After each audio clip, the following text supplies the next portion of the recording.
বাগদান ছাড়লেন বিএনপি নেতা ইশরাক, পাত্রী শহীদ রাষ্ট্রপতি জিয়াউর রহমানের মন্ত্রিপরিষদের সদস্য ও টাঙ্গাইল জেলা সাবেক সংসদ নূর মোহাম্মদ খানের বড় মেয়ে ব্যারিস্টার নুসরাত খান।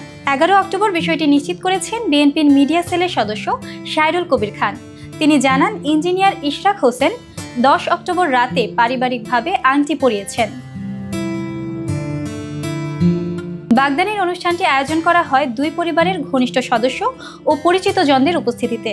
সাইরুল কবির খান জানিয়েছেন, এটি ছিল একটি ছোট ও মার্জিত অনুষ্ঠান, যেখানে উভয় পরিবার এবং আত্মীয় স্বজন উপস্থিত থেকে আনন্দ ভাগাভাগি করেন। অনুষ্ঠানের আলোচনার বিষয়বস্তু ছিল উভয় পক্ষের সম্পর্ক এবং ভবিষ্যৎ পরিকল্পনা।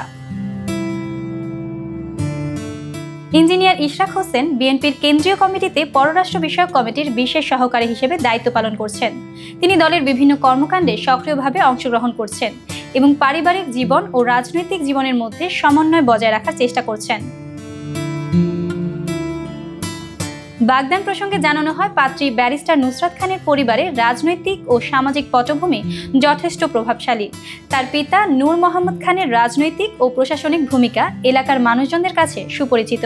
দুই পরিবারই এই মিলনকে আনন্দের সঙ্গে স্বাগত জানিয়েছে। এই বাগদান কেবল দুই পরিবারের জন্য নয়, বরং রাজনৈতিক মহলে এবং ইশরাক হোসেনের সহকর্মীদের মধ্যেও আলোচনার বিষয় হয়ে উঠেছে। সামাজিক মাধ্যমে ছোট আঙিনায় এই অনুষ্ঠানকে ঘিরে ইতিমধ্যে শুভেচ্ছা ও অভিনন্দনের বার্তা ছড়িয়ে পড়েছে।